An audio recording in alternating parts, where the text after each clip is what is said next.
Pemirsa, permohonan pra-peradilan mantan Menteri Perdagangan Tom Lembong dalam kasus dugaan korupsi impor gula akhirnya ditolak. Masalah kerugian negara dalam kasus ini masih menjadi polemik. Dan informasi tersebut sekaligus menutup perjumpaan kita dalam Metro This Week untuk kali ini. Mewakili kerabat kerja bertugas, saya Fitri Megantara mengucapkan terima kasih atas kebersamaan Anda. Selamat malam, sampai jumpa minggu depan.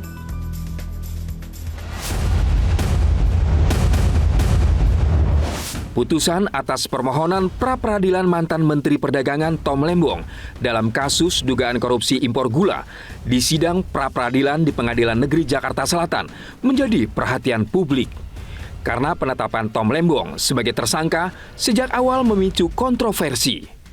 Pada Selasa 26 November 2024 lalu, Hakim Tunggal Pengadilan Negeri Jakarta Selatan akhirnya menolak permohonan pra-peradilan Tom Lembong.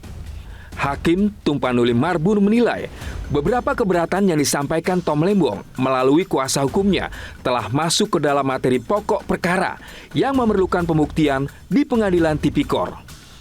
Hakim tidak mempertimbangkan bukti-bukti pemohon yang mempunyai relevansi dengan materi pokok perkara di sidang pra-peradilan ini.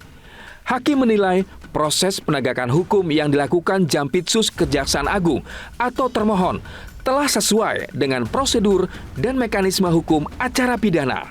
Mengadili dalam provisi menolak tuntutan provisi yang diajukan oleh pemohon untuk seluruhnya. Tentang eksepsi, menolak eksepsi termohon untuk seluruhnya. Tentang pokok perkara, 1. Menolak permohonan pra-peradilan pemohon untuk seluruhnya. 2. Membebankan biaya perkara kepada pemohon sejumlah nihil. Kejaksaan Agung melalui Direktur Penuntutan Jampitsus, Sutikno, menegaskan tak ada kriminalisasi terhadap Tom Lembong. Kejagung berharap pihak Tom Lembong menyiapkan strategi untuk persidangan di Pengadilan Tindak Pidana Korupsi. Nggak mungkin lah kami mengkriminalkan, kita ini sudah seperti ini. Kita tahu selesai hidupnya akan kemana. Kita tahu sekali dan paham sekali tentang itu. Makanya untuk ke depan, ini pra-peradilan selesai, ayo kita hormati bersama-sama.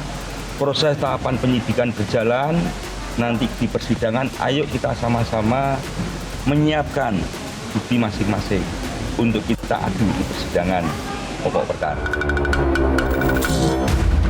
Di sisi lain, tim kuasa hukum Tom Lembong masih mempersoalkan aspek kerugian negara yang tidak disebutkan, serta mempersoalkan diskriminasi dalam penanganan kasus kliennya. Karena banyak hal yang terkait dengan fakta persidangan, terutama dari ahli, itu kan juga sudah menjelaskan bahwa menyangkut mengenai masalah kerugian keuangan negara, itu kan frasa dapat sudah dihilangkan.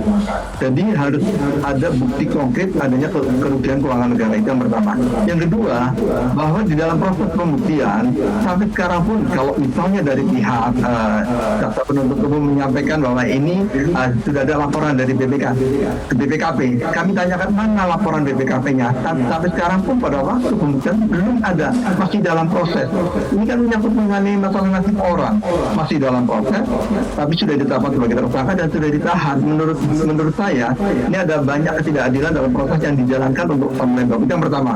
Yang kedua, terkait dengan sprindik yang tadi juga diilustrasikan, itu kan dari tahun 2015 itu yang diulang-ulang berkali-kali sampai tahun 2023. Tom Lembong itu kan menjabat cuma 11 bulan, itu pun tahun 2015, tahun 2016. Sebelumnya ada Menteri Rahmat Gobel. Setelah Pak Tom Lembong ada Enggar Tiasolo kita, ada Agus Supramanto, ada Lutfi, terus ada Zulhas. Ini mereka itu juga tidak diperiksa. Ini hukum yang sewajarnya, karena pasti yang dikeluarkan oleh Kejaksaan Agung itu adalah antara tahun 2015 sampai tahun 2023. Sebelumnya dalam sidang Hakim Tunggal, Tumpanuli Marbun menyinggung soal kerugian negara di kasus yang menjerat Tom Lembong. Tumpanuli mengutip putusan Mahkamah Konstitusi soal kerugian negara bisa dibuktikan tanpa harus menunggu temuan dari Badan Pemeriksaan Keuangan atau BPK. Dengan ditolaknya permohonan pra-peradilan Tom Lembong, mantan Menteri Perdagangan itu harus bersiap menjalani sidang pokok perkara.